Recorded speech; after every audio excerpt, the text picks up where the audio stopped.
Wade with MMA H.E.A.T. I'm here with Frank Mir. Frank, you've been in this sport a long time. You've seen the brackets, you've seen regular, tournaments like this. What are your thoughts? Do you like this style? I do. I think it's interesting. I think it draws a lot of attention, especially with the situation we have, with the talent we have in our division.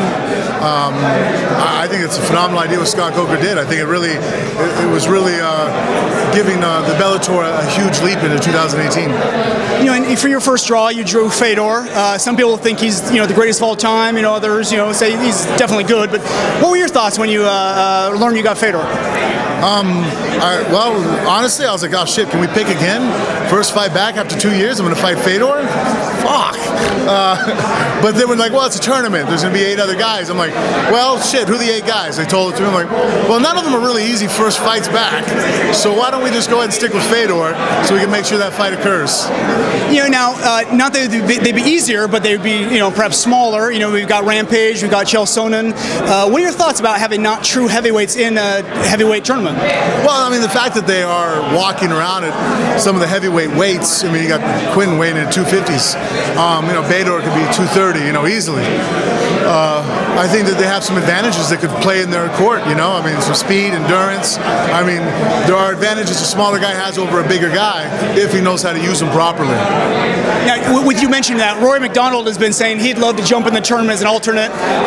Some people laughed it off, like Rampage laughed that off. What are your thoughts? You just mentioned a smaller guy, if they have technique. I mean, how do you think Rory would fare in the tournament? Yeah, he'd get murdered. Too much of a size difference. You know what I mean? I think that,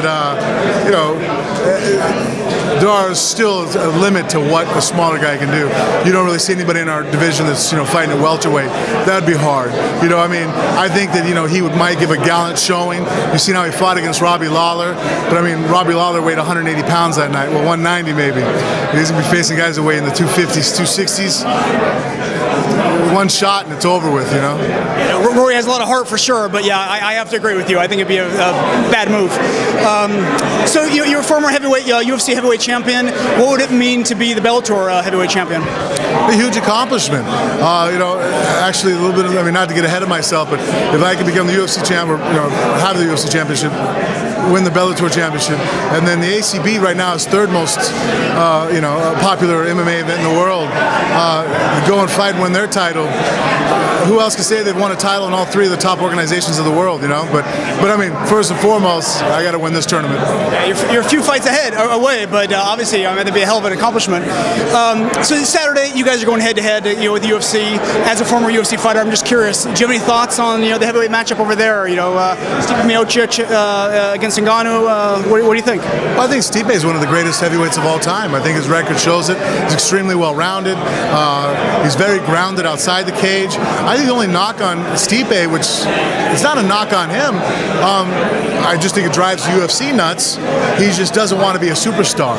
He's not showing up with fucking glasses and a fur jacket, screaming at people up on stage. If he had even a little bit of Conor in him, the success he's had at heavyweight and how good he is, he'd be the biggest superstar in our division now, in the world. He's a big, dominant heavyweight. Wow. But he's just the nicest, most laid-back family guy in the world. In fact, so much so that people are giving Ngannou a chance against him.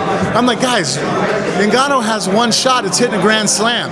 If he doesn't land on his chin in the first 45 seconds to a minute of that fight, it's over with. Ngannou won't even make it 5 rounds. And you feel that because of the inexperience, he's only been in the game for 4 years? Yeah, and then also well-roundedness. You think that's the first hard puncher that Stipe's ever faced? He's going to shoot, take him down. Look, he took down everybody he's ever faced. Ngannou's going to stop his takedown. Ngannou's trains in Vegas. Who's his wrestling coach? There's so many. Ngannou, I think, if he gets able to stop shots, I think could be a huge, huge threat in the future. He's super powerful. He's gifted from all hell. As an athlete, hits hard as hell, fearless. But he just doesn't have the complete package that Stipe has. I have just one last question for you. You mentioned superstars. What do you think of Conor McGregor making a shitload of money? What he made $100 million or something like that, being at such a young age, but now he's not defending the belt. If you were in his spot and you were 28 years old, you had $100 million, would you be able to come back and defend the belt, or what do you think? I think Conor Conor's smart as a motherfucker. I think sometimes his antics, because he's so smart, people don't realize how business savvy he is. I mean, the guy has Mike Mersh as his lawyer. The guy used to work for the UFC. What a smart move that was. I mean, the guy doesn't do anything without a reason. I think, and actually on Phone Booth Fighting, my partner and I talked about this. I'm stealing from Richard Hunter right now. He's the first one to say it. He goes, I bet you he never defends a belt. He does everything he can to be stripped.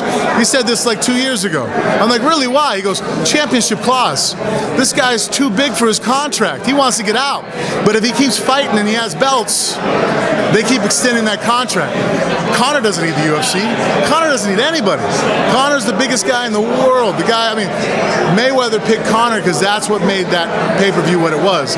Mayweather doesn't even have the popularity and the draw that Conor does. Conor could sell out Madison Square Garden by himself if he just said, I'm going to sit and talk, and everybody would show up and watch. And he has. All right, I want to wish you great luck in the tournament. It's going to be exciting. I think this is definitely going to be one of the biggest talked about events in MMA in 2018. Thanks, man. I appreciate it. Thank you.